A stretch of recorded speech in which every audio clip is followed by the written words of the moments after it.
behalf of JKILS, I welcome you. Thank you so much, sir. Thank you so much. आपने हमारी test series ली. How did you find our test series, sir? Sir Rajasthan के हिसाब से the questions are curated very nicely. The paper was very balanced and the best part about the test series was कि ये plans में divided था. तो आप depending upon your workload किसी भी प्लान को सब्सक्राइब कर सकते हैं. And one good thing was that it covered most of the important questions from each subject. और टेस्ट सीरीज के क्वेश्चंस आरजेएस के एग्जाम में भी आए होंगे. Yes sir. यस. हाँ. मैनी पीपल आर सेइंग कि 80% के आसपास क्वेश्चंस आए थे. What is your opinion, sir?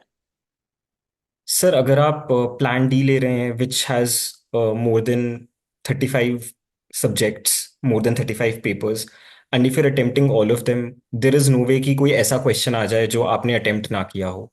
So it also depends upon the extensive और exhaustiveness of your preparation. Of course, sir, of course. Yes. Yes. Pre और mains के बीच में इस बार बहुत कम समय था. आपने क्या स्ट्रेटजी अडॉप्ट करी, सर? सर पहले तो प्लानिंग बहुत क्लियर होनी चाहिए. अगर आप if you have 40 days, you need to make a day to day plan. आपको पता होना चाहिए कि आपको 30 days में अपना पहला बार सारा सब्जेक्ट कंप्लीट करना है, और फिर उसके बाद आपको फर्स्ट रिवीजन और answer writing with in 1 week करनी है, और लास्ट के 3 days सिर्फ आपको डाउट्स एड्रेस करने के लिए रखने हैं. So if you divide your day, and in the days that you have divided, if you have a uniform schedule, अगर आप एक फेस्ड तरीके से प्रेपरेशन कर रहे हैं कि पहले 4 घंटे हमको मेजर लॉ को देने, 3 घंटे माइनर लॉ को, 2 घंटे लैंग्वेज को, और लास्ट का कुछ टाइम आंसर राइटिंग को. So I think sir if you have the right kind of planning, you just need to find the strength to execute that planning. And sir, it's the first 5 days which are difficult. Once you make through the 5 days, uske baad it goes on an autopilot mode. So I think consistency and good planning. बहुत. ये आपका first attempt था, sir? Second attempt था? So this was my second attempt. Second attempt. Yes. What advice will you like to give to your younger brothers and sisters who are judicial aspirants? Sir, I would just advise them to hang in there, because more than the test of intelligence and knowledge, this exam is also a test of your character and patience.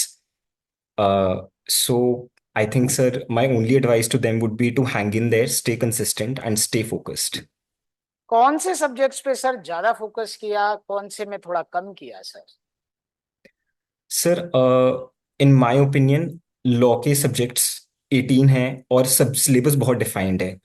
तो मेरे हिसाब से अभी जो present trend चल रहा है exams का, I don't think you should leave anything. I don't think clearing judiciary in the modern day and age could be possible only with selective studying. Gone are those days. In the last 3 years, we have seen that most of the states have started asking questions from the dry portions as well. They have started asking situation-based and case law-based questions. तो sir मेरे हिसाब से जब syllabus already defined है, तो कुछ छोड़ना नहीं चाहिए, इक्वल फोकस सब चीज़ों को देना चाहिए. बट सर प्रोसीजरल लॉ की knowledge is very important. I think वो जो प्रोसीजरल लॉ की आपकी नॉलेज होती है वो आपको इंटरव्यू में बहुत हेल्प करती है. So with special focus to procedural law, I think सबको इक्वल अटेंशन देना चाहिए. लास्ट क्वेश्चन मैं आपसे पूछूंगा Yes. कि what tips oblique advice oblique strategy you will recommend to new student?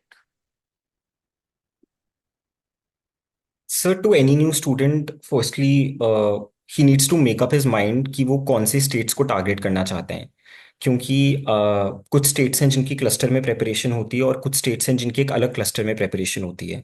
तो अपने पर्सनल फैक्टर्स को कंसिडरेशन में लेकर आप एक बार पहले अपने टारगेट स्टेट्स डिसाइड कीजिए. उसके बाद उस सिलेबस की thorough understanding is very very important. And sir, thirdly, start with the Bayer Act. There is no substitute to Bayer Act. As long as you do not have a clear grasp on the Bayer Act, the commentary will not help you with your answer writing. And sir, last of all, the right planning and the right strength to put it into execution. यही है sir.